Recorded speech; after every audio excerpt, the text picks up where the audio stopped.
أعوذ بالله من الشيطان الرجيم بسم الله الرحمن الرحيم رب اشرح لي صدري ويسر لي أمري واحلل عقدة من لساني يفقه قولي واجعل لي وزيرا من أهلي ربي زدنا علما اللهم فقهنا في الدين ربنا تقبل منا ومنكم ربنا تقبل صيامنا وقيامنا وركوعنا وسجودنا آمین یا رب العالمین۔ السلام علیکم ورحمۃ اللہ وبرکاتہ۔ کیسے ہیں آپ سب ساتھی؟ امید ہے کہ آپ سب نے اپنے اس رمضان کو اپنی زندگی کے بہترین سے بہترین رمضان بنانے کی پوری کوشش کی ہوگی اور اللہ تعالیٰ کے ہاں اپنے اعمال کو بہترین طریقے سے پیش کیا ہوگا۔ اللہ تعالیٰ سے دعا ہے کہ اللہ تعالیٰ ہم سب کے کیے گئے رمضان کے تمام چھوٹے بڑے اعمال، جو نیکیاں ہم نے کیں، جو دعائیں ہم نے کیں، اللہ تعالیٰ ان سب کو قبول و منظور فرمائے، آمین یا رب العالمین۔ انشاءاللہ تعالیٰ اللہ تعالیٰ سے امید کرتے ہیں کہ اللہ تعالیٰ ہم سب کو بخیر و عافیت اسی طریقے سے اگلا رمضان بھی دکھائے گا انشاءاللہ تعالیٰ، اور ہمیں اس رمضان میں زیادہ سے زیادہ پچھلے تمام رمضانوں سے زیادہ بہترین طریقے سے رمضان گزارنے کی توفیق بھی عطا کرے گا اللہ تعالیٰ انشاءاللہ تعالیٰ۔ عزیز ساتھیوں، رمضان سے پہلے ہم نے پارہ نمبر 8 تک اپنی تفسیر مکمل کی تھی۔ پارہ نمبر 8 کا آخری رکوع ہم نے چھوڑ دیا تھا کہ وہ ہم انشاءاللہ تعالیٰ ابھی آج پارہ نمبر 9 کے ساتھ شروع کریں گے۔ اس کی وجہ بھی آپ کو بتائی تھی کہ چونکہ پارہ نمبر 8 کے مڈ سے تقریباً نصف سے انبیاء کرام کے حالات و واقعات اور ان کی قوموں کے عروج و زوال کی واقعات شروع ہو چکے تھے، اور اب جس نبی کا ہم نے شروع کرنا تھا وہ حضرت شعیب علیہ السلام تھے، اور ان کا واقعہ پارہ نمبر 8 اور 9 سے شروع ہوتا تھا، اس لیے ہم نے پارہ نمبر 8 کا آخری رکوع چھوڑ دیا تھا۔ وہ انشاءاللہ تعالیٰ آج ہم مکمل کریں گے اور ساتھ ہی پارہ نمبر 9 کا بھی آغاز کریں گے۔ شروع کرتے ہیں۔ اعوذ باللہ من الشیطان الرجیم بسم اللہ الرحمن الرحیم وَإِلَى مَدْيَنَ أَخَاهُمْ شُعَيْبًا،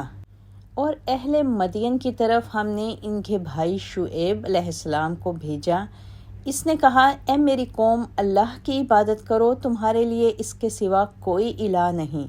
تمہارے پاس تمہارے پروردگار کی طرف سے ایک واضح دلیل آ چکی ہے، لہٰذا ماپ اور تول پورا رکھا کرو اور لوگوں کو ان کی چیزیں کم نہ دیا کرو، اور زمین میں اصلاح ہو جانے کے بعد اس میں بگاڑ پیدا نہ کرو۔ یہی بات تمہارے لیے بہتر ہے اگر تم واقعی مومن ہو، اور زندگی کی ہر راہ پر راہزن بن کر نہ بیٹھ جاؤ کہ لوگوں کو دھمکاتے پھرو، اور جو شخص اللہ پر ایمان لائے اسے اس کی راہ سے روکنے لگو، اور اس سیدھی راہ میں کجی کے درپے ہو جاؤ۔ اور وہ وقت یاد کرو جب تم تھوڑے تھے تو اللہ نے تمہیں زیادہ کر دیا، اور دیکھو کہ فساد کرنے والوں کا کیا انجام ہوتا ہے۔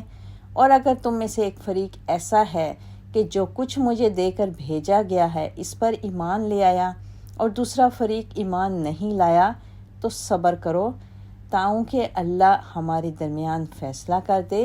اور وہی سب سے بہتر فیصلہ کرنے والا ہے، وَهُوَ خَيْرُ الْحَاكِمِينَ۔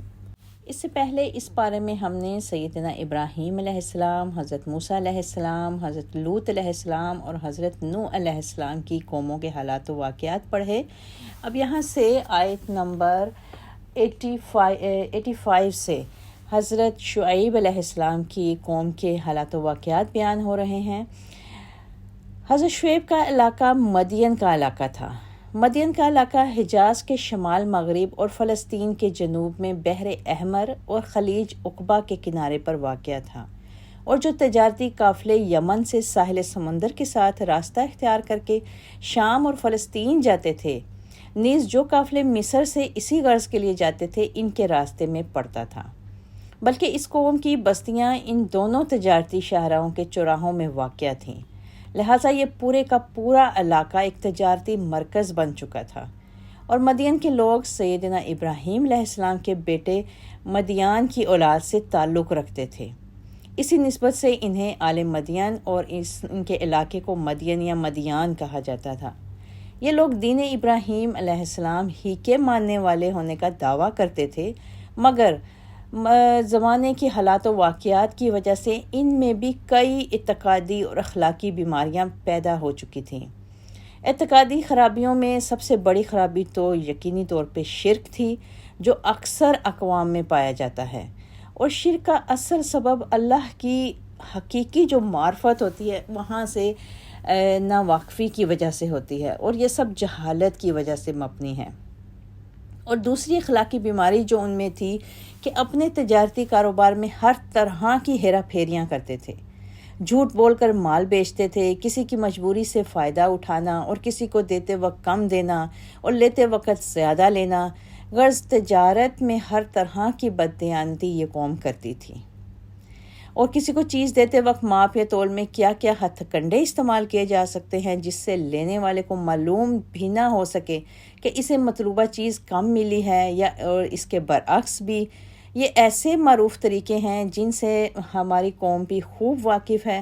سیدنا شعیب علیہ السلام سیدنا موسیٰ علیہ السلام کے سسر تھے، اور 10 سال تک سیدنا موسیٰ علیہ السلام ان کی تربیت میں رہے تھے۔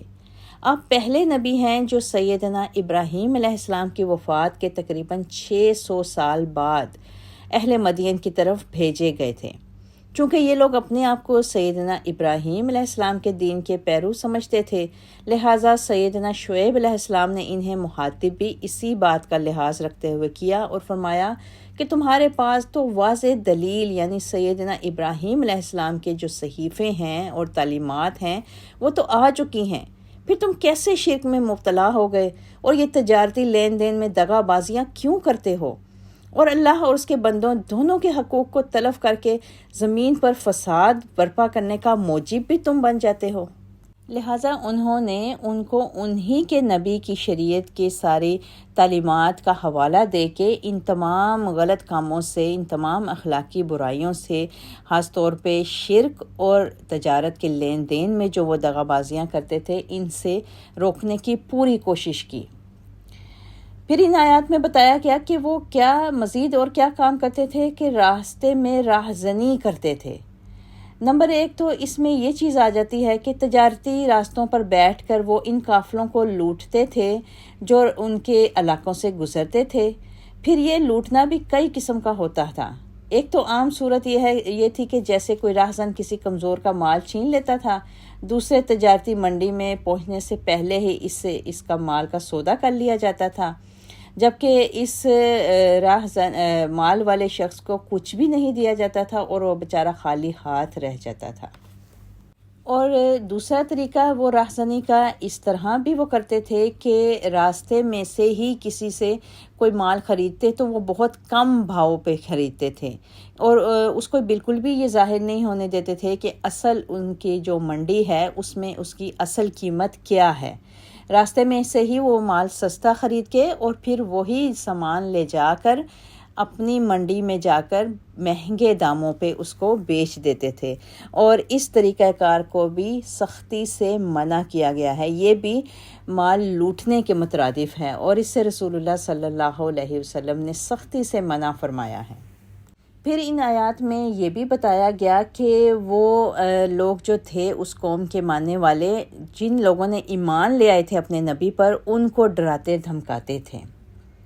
یعنی ان کے ذہنوں میں شکوک و شبہات پیدا کر کے، اور جو کچھ ان کی نبی کی بتائی ہوئی تعلیمات تھے اس میں ٹیڑھ پیدا کر کے کچھ کا کچھ ان کو مطلب بتاتے تھے، اور ان کے سامنے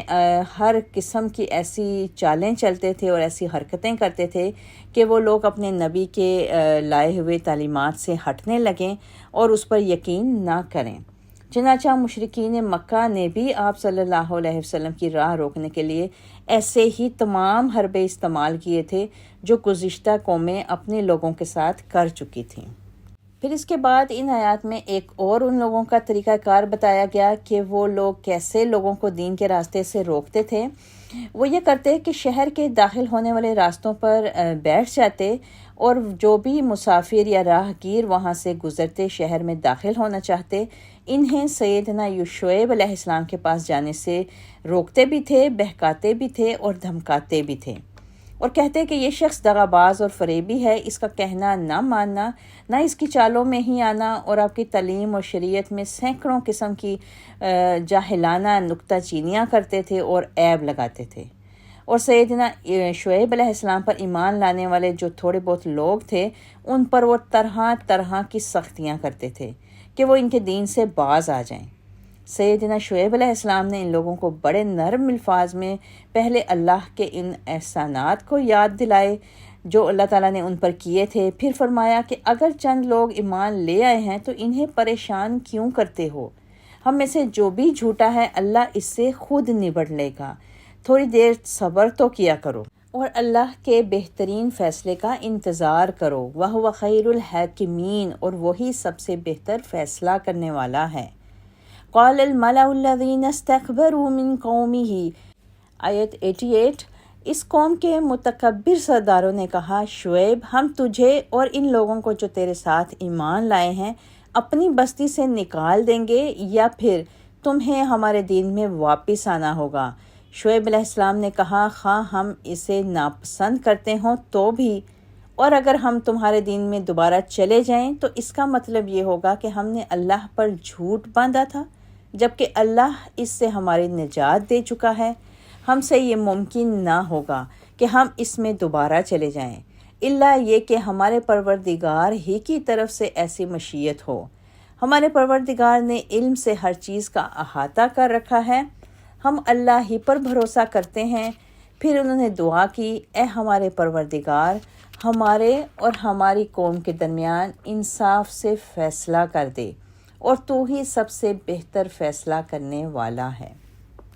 اب یہاں پر ان آیات میں ان کی قوم کے جو سردار تھے وہ ان کو اب دھمکی دینے والے انداز میں ان کو اس سے مخاطب ہوئے، کیونکہ جب متکبر سرداروں نے دیکھا کہ ان کے انکار اور ہٹ درمی کے باوجود کچھ لوگ سیدنا شعیب علیہ السلام پر ایمان لے آئے ہیں اور ایسے مومنوں کی ایک کمزور سی جمعیت سامنے آ گئی ہے، تو ان سرداروں کی آنکھوں میں یہ لوگ کھٹکنے لگے، لہٰذا انہیں دھمکی دینے پر اتر آئے۔ گویا جس میدان میں عقلی طور پر مات کھا چکے تھے، اب انہوں نے وہاں پہ ڈنڈے کے زور سے اس مسئلے کو حل کرنے کی کوشش کی، اور یہی جہالت کی سب سے بڑی دلیل ہوتی ہے۔ انہوں نے کہا، شعیب بس دو ہی باتیں ہیں جن میں سے ایک تمہیں بہرحال قبول کرنا پڑے گی، یا تو اس نئے دین کی تبلیغ سے باز آ جاؤ اور وہی پرانا دین اختیار کر لو، یا پھر ہم تمہیں اور تمہارے ساتھیوں کو اس آبادی سے نکال دیں گے۔ تمہارے توحید پر قائم رہتے ہوئے یہاں رہنے کی کوئی بھی صورت نہیں ہے۔ جس پر پھر حضرت شعیب علیہ السلام نے ان کو جواب دیا کہ تمہاری یہ دونوں باتیں ہی ہمیں نامنظور ہیں، اور وہ اس لیے کہ اگر ہم دوبارہ تمہارا دین اختیار کر لیں تو اس کا مطلب یہ ہوا کہ میں اور میرے ساتھی آج تک جھوٹ ہی بولتے رہے اور اللہ کے ذمے جھوٹ لگاتے رہے۔ پھر جس کام پر اللہ نے مجھے مامور فرمایا ہے، اگر میں ہی یا میرے ساتھی ہی اس کے خلاف ورزی کرنے لگیں تو ہم سے بڑھ کر پھر بے انصاف کون ہوگا؟ اور انشاءاللہ پھر ہمارا عزم یہی ہے کہ ہم اپنی دین پر نہایت عزم سے ثابت قدم رہیں گے، اور اللہ کی توفیق ہمارے ساتھ شامل حال رہے گی، اور ہم کبھی بھی تمہارے دین میں جانا پسند نہیں کریں گے۔ اور رہی دوسری بات کہ تم لوگ ہمیں یہاں سے نکال باہر کرو گے، تو ہمیں یہ بات بھی پسند نہیں۔ ہاں، اگر تم ہمیں مجبور کر کے زبردستی یہاں سے نکالنا چاہتے ہو تو کر دیکھو، مگر ہوگا وہی جو ہمارا رب ہمارا پروردگار کو منظور ہوگا۔ ہم اسی پر بھروسہ کرتے ہیں اور ہمارا سارا معاملہ اللہ ہی کے سپرد ہوتا ہے۔ بلاخر جب حق و باطل کی یہ محاذرائی اس حد تک پہنچ گئی کہ وہ سرکش سردار جو تھے وہ سیدنا شعیب علیہ السلام اور ان کے ساتھیوں کو ملک بدر کرنے پر آمادہ ہو گئے، اس وقت پھر سیدنا شعیب علیہ السلام نے اللہ سے دعا کی کہ یا اللہ، اب وہ وقت آ گیا ہے کہ ان ظالموں کو مزید نصیحتیں کرنے کا کوئی فائدہ، کوئی امکان باقی نہیں رہ گیا، لہٰذا اب ان کے اور ہمارے درمیان تو خود ہی فیصلہ کر دے۔ کہ اب ہمارا آئندہ کے لیے کیا لایا عمل ہونا چاہیے۔ یہ بہت ہی پیاری دعا ہے۔ ربنا افتح بیننا و بین قومنا بالحق وانت خیر الفاتحین۔ آیت نمبر 91۔ وقال الملأ الذین کفروا من قومہ، اس کی قوم کے کافر سرداروں نے کہا، اگر تم لوگوں نے شعیب کی پیروی کی تو یہ تم نقصان اٹھاؤ گے۔ پھر انہیں ایک خطرناک زلزلے نے آ لیا اور وہ اپنے گھروں میں اوندھے پڑے رہ گئے۔ جن لوگوں نے شعیب علیہ السلام کو جھٹلایا تھا ان کی حالت یہ ہو گئی گویا وہ وہاں کبھی آباد ہی نہ ہوئے تھے۔ جنہوں نے شعیب کو جھٹلایا تھا بالآخر وہی گھاٹے میں رہے۔ شعیب علیہ السلام انہیں یہ کہتے ہوئے وہاں سے چلے گئے کہ اے میری قوم، میں نے تمہیں اپنے پروردگار کا پیغام پہنچا دیا تھا اور ممکن حد تک میں تمہاری خیر خواہی کرتا رہا، تو اب میں ان لوگوں پر کیسے افسوس کروں جو انکار کرتے رہے۔ استغفر اللہ رب من کل ذنب واتوب الیہ۔ ان آیات میں حضرت شعیب علیہ السلام کی قوم پر آنے والے عذاب کے متعلق بتایا گیا۔ اہل مدین پر عذاب کے بارے میں قرآن کریم کی بعض دوسری آیات کو جمع کرنے سے معلوم ہوتا ہے کہ ان پر 3 طرح کا عذاب آیا تھا۔ ذلہ، صیحہ و جفا،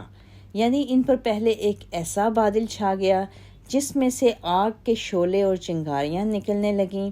پھر اسی سے ایک ہولناک اور جگر خراش کرخت قسم کی آواز پیدا ہوئی اور اسی دوران نیچے سے زلزلے نے آ لیا۔ اس طرح یہ لوگ اپنے اپنے گھروں میں موت کی آغوش میں چلے گئے، اس حال میں کہ انہوں نے اوندھے پڑ کر اپنے سینوں کو زمین سے چمٹا رکھا تھا تاکہ انہیں اس عذاب سے کم تکلیف محسوس ہو۔ رہے حضرت شعیب علیہ السلام اور ان کے ساتھی، تو انہیں اللہ نے پہلے ہی اس بستی سے نکل جانے کا حکم دے دیا تھا۔ اس عذاب کے بعد ان کی بستیاں یوں سنسان اور ویران ہو گئیں جیسے وہاں کبھی وہ لوگ آباد ہی نہیں ہوئے تھے۔ یہی وہ لوگ تھے جنہوں نے شعیب علیہ السلام کو یہ دھمکی دی تھی کہ ہم تمہیں اور تمہارے ساتھیوں کو یہاں سے ملک بدر کر دیں گے یا پھر تمہیں ہمارا ہی مذہب اختیار کرنا پڑے گا۔ یہ تھا اللہ کے پیغمبر اور اس کی آیات کو جھٹلانے کا انجام کہ دھمکی دینے والے خود ہی نیست و نابود ہو گئے۔ اور پھر آیات کے آخر میں حضرت شعیب علیہ السلام کا وہ خطاب کے الفاظ بیان کیے گئے جو انہوں نے عذاب سے پہلے اپنی قوم سے کیے تھے۔ انہوں نے کہا کہ افسوس تو میں اس بات پر کرتا کہ جو بیچارہ بھول چوک یا نادانستگی میں مارا جائے اور جو انجام سمجھانے کے باوجود آگے سے اکڑتے چلے جائیں اور انہیں اپنی خیر خواہی کی بات بھی سننا گوارا نہیں تھی، تو پھر ان پر افسوس آ بھی کیسے سکتا ہے۔ انہوں نے تو خود کو دیدہ و دانستہ اپنے آپ کو ہلاکت میں ڈالا تھا۔ اس سورہ کی آیت نمبر 59 سے لے کر آیت نمبر 93 تک ہم نے 4 رکوع میں 5 مشہور و معروف انبیاء سیدنا نوح علیہ السلام، سیدنا ہود علیہ السلام، سیدنا صالح علیہ السلام، سیدنا لوط علیہ السلام اور سیدنا شعیب علیہ السلام کا اور ان کی طرف سے دعوت، منکرین کی مخالفت، ان کے سوال و جواب اور آخر میں ان کے نہ ماننے والوں کی ہلاکت کا ذکر پڑھا۔ یہ سورہ اعراف مکہ میں اس وقت نازل ہوئی جبکہ رسول اللہ صلی اللہ علیہ وسلم اور آپ صلی اللہ علیہ وسلم کے اصحاب اسی قسم کے یا ان سے ملتے جلتے حالات سے دوچار تھے۔ مشرکین مکہ کی طرف سے مخالفت اور غیر اخلاقی سرگرمیاں، دھمکیاں، ظلم، تشدد اور اسلام کی راہ کو روکنے کے لیے تقریباً وہی طریقے اختیار کیے جا رہے تھے جو ان انبیاء سے پیش آ چکے تھے۔ یہاں انبیاء علیہ السلام کے یہ حالات بیان کرنے کا مقصد یہ بھی تھا کہ ایک تو آپ صلی اللہ علیہ وسلم اور آپ کے صحابہ اکرام رضی اللہ تعالی عنہم مخالفین کی ایسی سرگرمیوں پر صبر و ضبط سے کام لیں، اور دوسرے یہ سمجھانا بھی مقصود تھا کہ ظالموں کو بالآخر اپنے برے انجام سے دوچار ہونا ہی پڑتا ہے، اور اللہ تعالیٰ اپنے بندوں کو ان لوگوں کے مظالم سے نجات دے دیتا ہے اور کامیابی اور کامرانی سے ہمکنار کرتا ہے انشاءاللہ تعالیٰ۔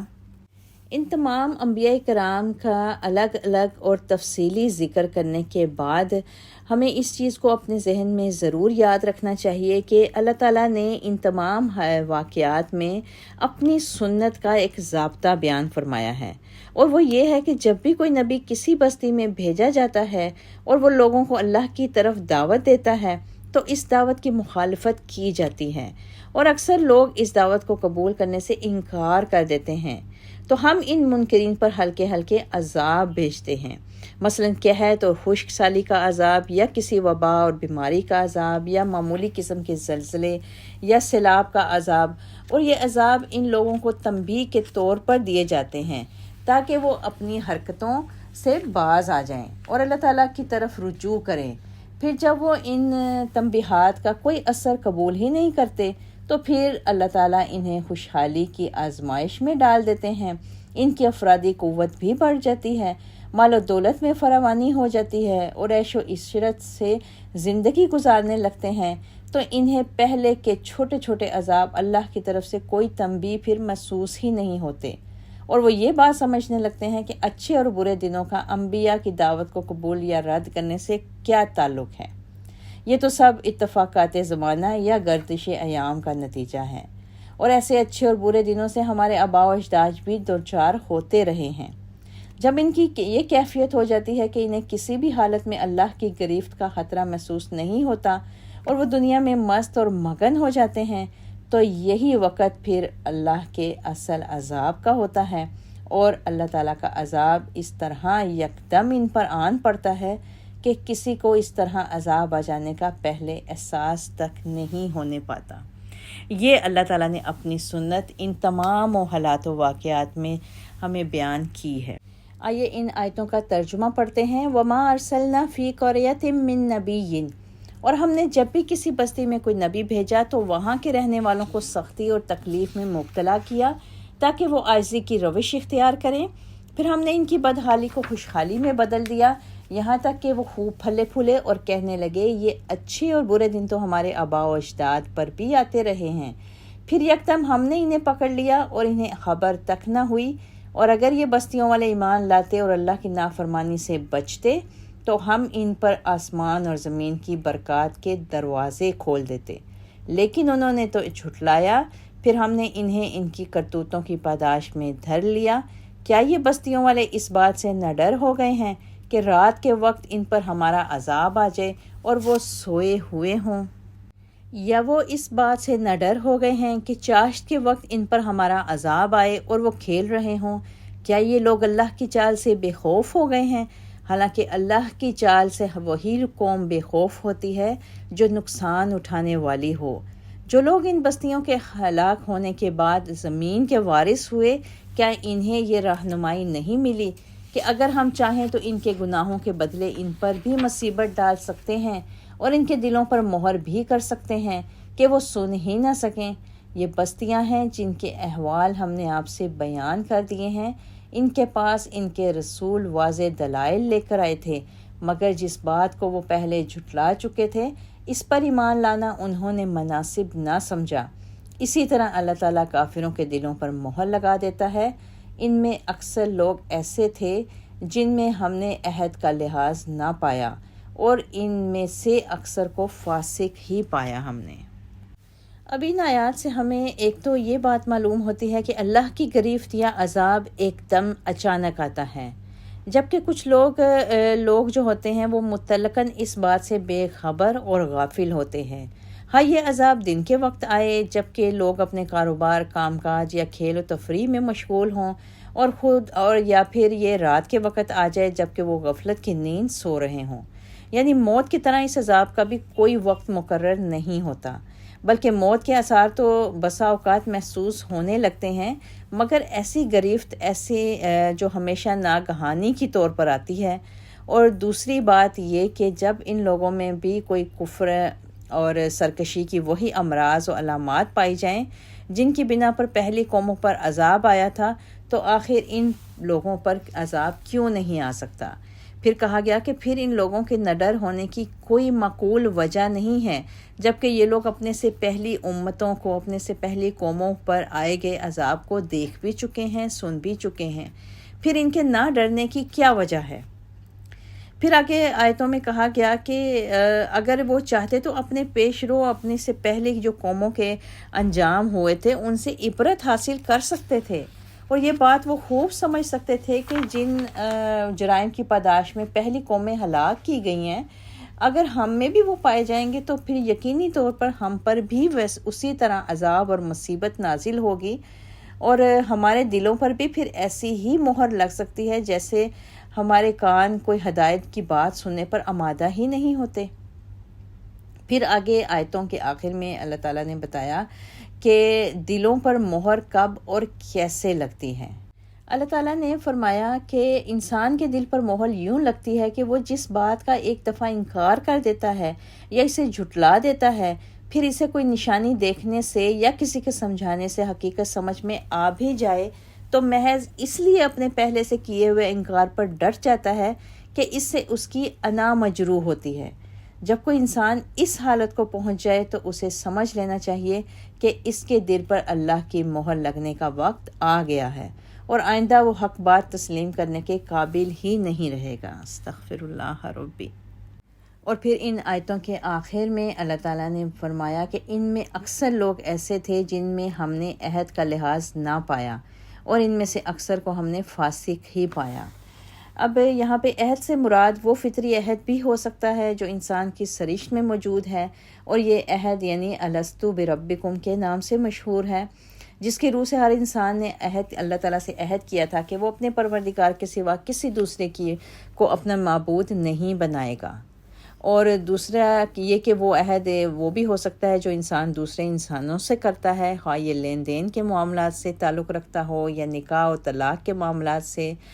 اور وہ عہد بھی جو کوئی انسان ذاتی طور پر اپنے پروردگار سے کرتا ہے، یعنی عہد حق کسی بھی قسم کا ہو، اللہ تعالیٰ نے بتایا آیت کے آخر میں کہ اس کو توڑنے والا فاسق ہوتا ہے۔ آیت 103، ثم بعثنا من بعدهم موسیٰ، ان کے بعد ہم نے موسیٰ علیہ السلام کو اپنے معجزات دے کر فرعون اور اس کے درباریوں کی طرف بھیجا، مگر انہوں نے بھی ہمارے معجزات سے ناانصافی کی۔ پھر دیکھ لو فساد کرنے والوں کا کیا انجام ہوا۔ موسیٰ علیہ السلام نے فرعون سے کہا، میں یقیناً اللہ رب العالمین کا رسول ہوں، میرے شایان یہی ہے کہ میں اللہ تعالیٰ کے متعلق وہی بات کروں جو سچی ہو۔ میں تمہارے پاس تمہارے پروردگار کی طرف سے معجزات لے کر آیا ہوں، لہٰذا بنی اسرائیل کو میرے ساتھ روانہ کر دے۔ فرعون نے کہا، اگر تو سچا ہے تو کوئی معجزہ لے کر آیا ہے تو اسے پیش کر۔ چنانچہ موسیٰ علیہ السلام نے اپنے عصا ڈال دیا تو فوراً وہ ہو بہو ایک اژدہا بن گیا، اور بغل سے اپنا ہاتھ نکالا تو وہ دیکھنے والوں کو چمکدار دکھائی دینے لگا۔ فرعون کی قوم کے سرداروں نے کہا، یہ تو بڑا ماہر جادوگر ہے، وہ چاہتا ہے کہ تمہیں تمہارے ملک سے نکال دے، اب تم کیا مشورہ دیتے ہو؟ پھر انہوں نے فرعون سے کہا کہ موسیٰ اور اس کے بھائی کے معاملے کو التوا میں رکھو، اور شہروں میں اپنے آدمی بھیج دو جو ہر ماہر جادوگر کو اکٹھا کر کے تیرے پاس لے آئیں۔ چنانچہ جادوگر فرعون کے پاس آ گئے اور کہنے لگے، اگر ہم غالب رہے تو ہمیں کچھ صلہ بھی ملے گا۔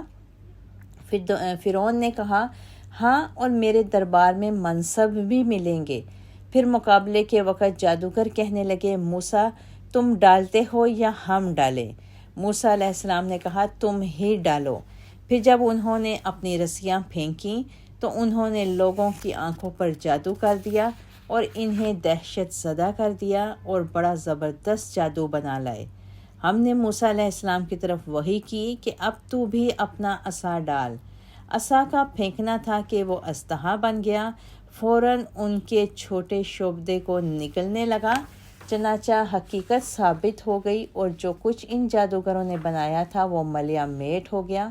فرعون اور اس کے ساتھی اس مقابلے میں مغلوب ہو گئے اور انہیں نکو بن کر واپس جانا پڑا، اور جادوگر بے اختیار سجدے میں گر گئے اور کہنے لگے، ہم رب العالمین پر ایمان لے آئے جو موسیٰ علیہ السلام اور ہارون علیہ السلام کا پروردگار ہے۔ اب یہاں پر آگے مزید ان آیات میں اللہ تعالیٰ نے حضرت موسیٰ علیہ السلام اور فرعون کا حالات و واقعات بیان کیے ہیں، اور جب اللہ تعالیٰ نے ان آیات کے شروع میں بتایا کہ ہم نے حضرت موسیٰ علیہ السلام کو اپنے معجزات دے کر بھیجے، تو فرعون نے کیا کیا کہ اس نے ان تمام معجزات کو ماننے سے انکار کر دیا، اور یہ ناانصافی کی بات مزید یہ تھی کہ اس نے ان معجزات کو جادو کے کرشمے کہہ دیا، اور یہ ناانصافی ویسے ہی تھی جیسی قریش مکہ نے قرآن سن کر یہ کہہ دیا تھا کہ یہ تو کسی دوسرے آدمی کی تصنیف ہے اور اس جیسا کلام ہم بھی پیش کر سکتے ہیں۔ پھر جب انہیں قرآن نے اس بات کا باقاعدہ طور پر چیلنج دیا تو اپنی سرتور کوششوں کے باوجود ان کے فصیح و بلیغ ادیبوں اور رائٹروں سے کچھ بھی نہ بن پڑا، کوئی ایک آیت تو کیا ایک حرف بھی نہ لا سکے۔ بالکل اسی طرح ان فرعونوں نے اور اس کے درباریوں نے سیدنا موسیٰ علیہ السلام کے معجزات کو جادو کے کرشمے سمجھ کر اپنے ملک کے بڑے بڑے نامی گرامی جادوگروں کو آپ سے مقابلے کے لیے لا کھڑا کیا۔ پھر جب ان جادوگروں نے عصائے موسیٰ کی کیفیت دیکھی تو برملا اعتراف کر لیا کہ یہ جادو سے بالاتر کوئی چیز ہے، اگر یہ جادو ہوتا تو ناممکن تھا کہ وہ ہماری دسترس سے باہر ہوتا۔ اب یہاں پر تھوڑا سا دیکھتے ہیں کہ لقب فرعون کی حقیقت کیا ہے اور فرعون کی سلطنت کی وسعت کیا تھی۔ اس دور میں مصر کے ہر بادشاہ کا لقب فرعون ہوا کرتا تھا اور اس کا اصلی نام الگ ہوا کرتا تھا۔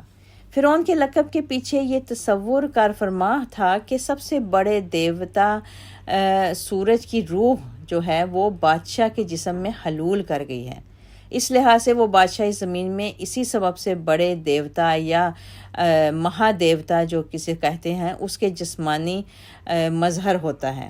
اسی بنا پر تمام جو فرعون تھے وہ زمین پر اپنی خدائی کا دعویٰ بھی رکھتے تھے۔ موسیٰ علیہ السلام کو اپنی زندگی میں 2 فرعونوں سے پالا پڑا تھا۔ ایک وہ فرعون جس نے سیدنا موسیٰ علیہ السلام کی پرورش کی تھی اور اس کا نام رئیمیس تھا۔ جب موسیٰ علیہ السلام مصر سے بھاگ کر 10 سال کا عرصہ سیدنا شعیب علیہ السلام کے زیر تربیت رہے تھے، اس دوران یہ فرعون مر چکا تھا اور اس کا بیٹا تخت نشین ہو چکا تھا۔ اس کے زمانے کا صحیح تعین کافی مشکل ہے کیونکہ تاریخوں میں اس میں بہت زیادہ اختلاف پایا جاتا ہے، تاہم یہ زمانہ تقریباً 1000 سال قبل مسیح سے لے کر 1500 قبل مسیح کے درمیان تک بتایا جاتا ہے۔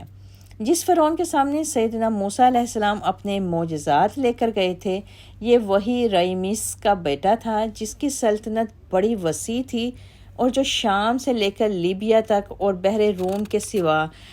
کے سارے جو ساحل سے وہاں سے لے کر حبش تک پھیلی ہوئی تھی۔ یہ فرعون اس وسیع علاقے کا صرف بادشاہ ہی نہ تھا بلکہ معبود بھی بنا ہوا تھا۔ حضرت موسیٰ علیہ السلام نے فرعون کے پاس پہنچ کر اسے 2 باتیں بتائیں جو ان آیات میں بھی ہم نے پڑھیں۔ ایک یہ کہ میں اللہ رب العالمین کا فرستادہ ہوں اور میرے اس بیان کی صداقت کے طور پر مجھے 2 معجزے بھی عطا کیے گئے ہیں، لہٰذا تم اپنی خدائی سے دستبردار ہو کر ایمان لے آؤ۔ جیسا کہ بعض دوسری قرآنی آیات میں بھی اس کی وضاحت موجود ہے۔ اور دوسری یہ بات کہ بنی اسرائیل کو آزاد کر کے میرے ہمراہ روانہ کر دو تاکہ میں انہیں یہاں سے فلسطین کی طرف لے جاؤں۔ ان 2 آیات میں کئی امور قابل غور اور وضاحت طلب ہیں۔ مثلا یہ کہ سیدنا موسیٰ علیہ السلام کو یہ کیسے جرأت ہوئی کہ ایک اتنی عظیم الشان سلطنت کے مالک اور جابر اور متکبر بادشاہ کے سامنے نڈر ہو کر اسے ایمان کی دعوت لانے کی بھی دعوت دے دی اور بنی اسرائیل کی آزادی کا مطالبہ بھی کر دیا، بالخصوص ان حالات میں کہ وہ ان مصریوں کا ایک آدمی بھی قتل کر کے یہاں سے بھاگے تھے اور انہیں اس بات کا خطرہ بھی تھا کہ کہیں فرعونی مجھے اسی سابقہ جرم میں گرفتار کر کے قتل نہ کر دیں۔ تو فرعون کے سامنے سیدنا موسیٰ علیہ السلام کی اس بے مثال جرأت کی بھی کچھ وجوہات تھیں۔ اس کا صحیح جواب تو یہ ہے کہ انبیاء اور رسل یعنی اللہ تعالیٰ کے تمام انبیاء کرام اور رسول جو اللہ تعالیٰ نے بھیجے، ان کو جو ذمہ داری اللہ تعالیٰ نے سونپی تھی، انہیں اپنی جان پر کھیل کر بھی اس ذمہ داری کو پورا کرنا تھا۔ چنانچہ کئی انبیاء علیہ السلام اسی ذمہ داری کو ادا کرتے ہوئے شہید بھی کر دیے گئے تاہم رسولوں کی حد تک ان کی جان بچانے کی ذمہ داری اللہ تعالیٰ خود اپنے ذمے لے لیتے ہیں۔ اور سیدنا موسیٰ علیہ السلام نے جب فرعون کے پاس آنے سے پیشتر اپنی جان کا خطرہ محسوس کیا تھا تو اللہ تعالیٰ نے یہ یقین دہانی کرا دی تھی کہ وہ تجھے قتل نہیں کر سکیں گے۔ پھر جب آپ کو چند باتوں کی تائید مزید بھی حاصل تھی، ایک یہ کہ آپ فرعون کے دربار کے ماحول سے پوری طرح واقف تھے اور اپنی زندگی کا ابتدائی حصہ وہ یہیں پر گزار کر گئے تھے، اس لیے بھی آپ پر دربار اور درباریوں کی وہ مربوبیت جو تھی وہ طاری نہیں ہو سکی تھی جو ایک اجنبی کے لیے ہو سکتی تھی۔ اور اس کے علاوہ آپ نے اللہ تعالیٰ سے دعا بھی کی تھی کہ میرے بھائی ہارون کو نبوت عطا کر کے اس کام میں میرا مددگار بنا دے، اور آپ کی یہ دعا بھی قبول ہوئی تھی۔ اور جب آپ فرعون کے پاس گئے تو سیدنا ہارون علیہ السلام بھی آپ کے ساتھ تھے۔ آپ کو اصل خطرہ اس بات کے نتیجے سے قطعاً نہ تھا کہ آپ اللہ کا پیغام منوان انہیں پہنچا دیں، بلکہ اس بات سے ان کو خطرہ تھا کہ میں ان کا ایک مفرور مجرم بھی ہوں، تو اس جرم کی پاداش میں وہ مجھے پکڑ کر مار ہی نہ ڈالیں۔ تو اس بات کی پھر یقین دہانی اللہ تعالیٰ نے ان کو کرا دی تھی کہ وہ ایسا ہرگز نہیں کر سکیں گے۔ پھر ان آیات میں عصائے موسیٰ اور ید بیضا کا بھی ذکر کیا گیا۔ بعض روایات سے معلوم ہوتا ہے کہ جب موسیٰ علیہ السلام نے فرعون کے مطالبہ پر اپنا عصا زمین پر پھینکا تو وہ تھوڑی دیر میں بہت بڑا اژدہا بن گیا اور اپنا منہ کھول کر فرعون ہی کی طرف لپکا۔ فرعون نے سخت دہشت زدگی کی حالت میں موسیٰ علیہ السلام سے التجا کی کہ اس سانپ کو سنبھال لے۔ آپ نے اسے ہاتھ لگایا تو وہ پھر سے عصا بن گیا۔ پھر آپ نے اپنا ہاتھ اپنی بغل میں دبایا اور اسے نکالا تو وہ سفید اور چمکدار تھا، حالانکہ سیدنا موسیٰ علیہ السلام کا اپنا رنگ گندمی تھا۔ یہ ہاتھ اتنا تابدار ہو کر بغل سے نکلتا تھا جس سے آنکھیں چودھیانے لگتی تھیں۔ پھر جب اس مقابلے میں فرعون اور اس کے درباری مغلوب ہو گئے اور سیدنا موسیٰ علیہ السلام اور ہارون علیہ السلام غالب آئے تو ان دونوں نبیوں نے سجدہ شکر ادا کیا۔ انہیں دیکھ کر جادوگروں پر ایسی کیفیت طاری ہوئی کہ وہ بھی بے اختیار ان کے ساتھ سجدے میں گر گئے۔ بعد میں اسی بھرے مجمع میں اپنے ایمان لانے کا اعلان کیا کہ ہم اس اللہ رب العالمین پر ایمان لاتے ہیں جو موسیٰ اور ہارون علیہ السلام کا پروردگار ہے۔ اور یہ وضاحت اس لیے کی کہ فرعون بھی اپنے رب ہونے کا دعویٰ رکھتا تھا۔ اور پھر فرعون نے اپنے ان درباریوں کے ساتھ کیا معاملہ کیا، آیت 124 میں پڑھتے ہیں، قَالَ فِرْعَوْنُ آمَنْتُ بِهِ قَبْلَ أَنْ آذَنَ لَكُمْ، فرعون نے کہا بیشتر اس کے کہ میں تمہیں اجازت دیتا کہ تم موسیٰ پر ایمان لے آئے، یقیناً یہ تمہاری ایک سازش تھی جو تم نے اس شہر میں کی ہے تاکہ اس کے باشندوں کو یہاں سے نکال دو، سو تمہیں جلد ہی اس کا انجام معلوم ہو جائے گا۔ میں تمہارے ہاتھ اور پاؤں مخالف سمتوں سے کاٹ دوں گا، پھر تم سب کو سولی پر چڑھا دوں گا۔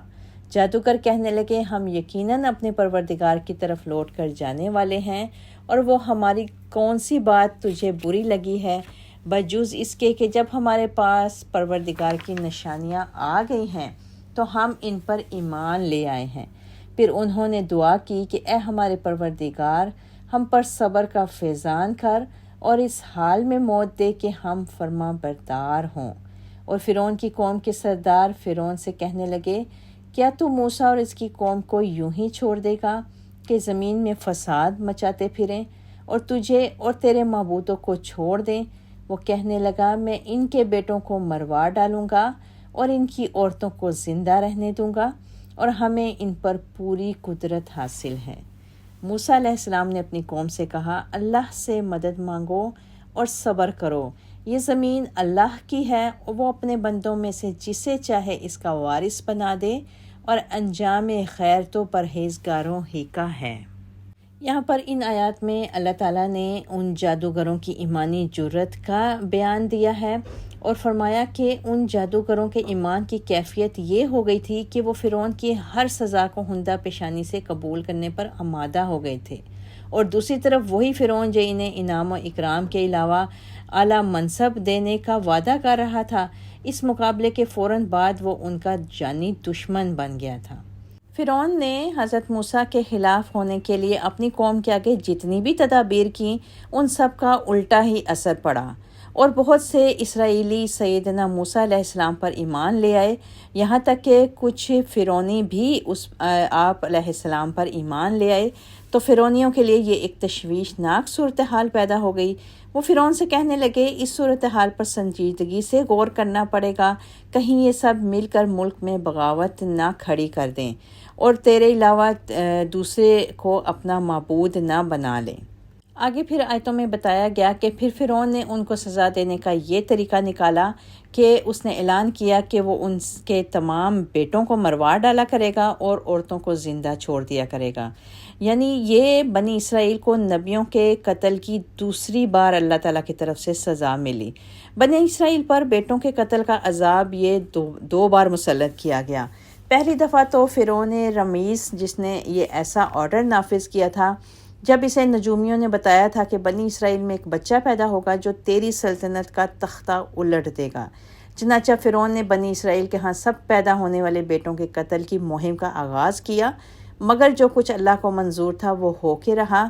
جس بچے کو اس سلطنت کا تختہ الٹنا تھا، اللہ تعالیٰ نے ایسا بندوبست کر دیا کہ اس کی تربیت اور پرورش اسی فرعون کے گھر میں ہوتی رہی، اور دوسری بار اسی فرعون کے بیٹے من فتح نے اپنے باپ کے نقش قدم پر چل کر اسی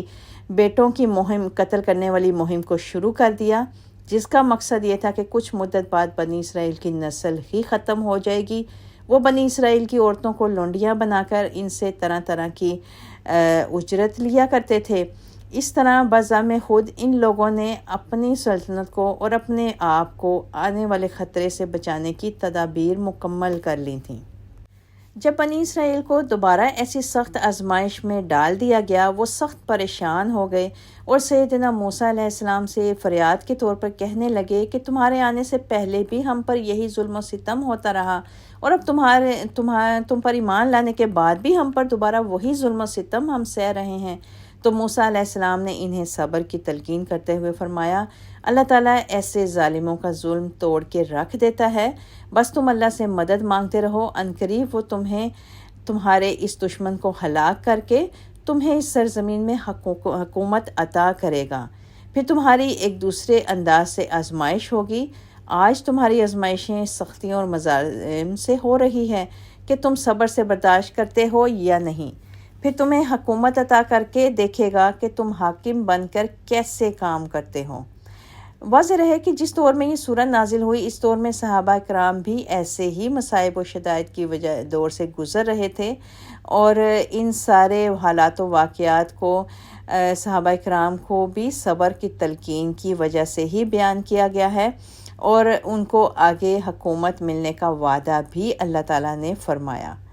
انشاءاللہ تعالیٰ اگلے لیکچر میں ہم حضرت موسیٰ کا مزید بقیہ قصہ بھی پڑھیں گے۔ اللہ تعالیٰ سے دعا ہے کہ اللہ تعالیٰ ہمیں ان تمام حالات و واقعات، ان تمام قرآن کے قصص سے ہمیں عبرت اور نصیحت حاصل کرنے کی توفیق عطا فرمائے، آمین یا رب العالمین۔ وآخر دعانا ان الحمد للہ رب العالمین، سبحان ربک رب العزۃ عما یصفون، وسلام علی المرسلین، والحمد للہ رب العالمین، وما علینا الا البلاغ۔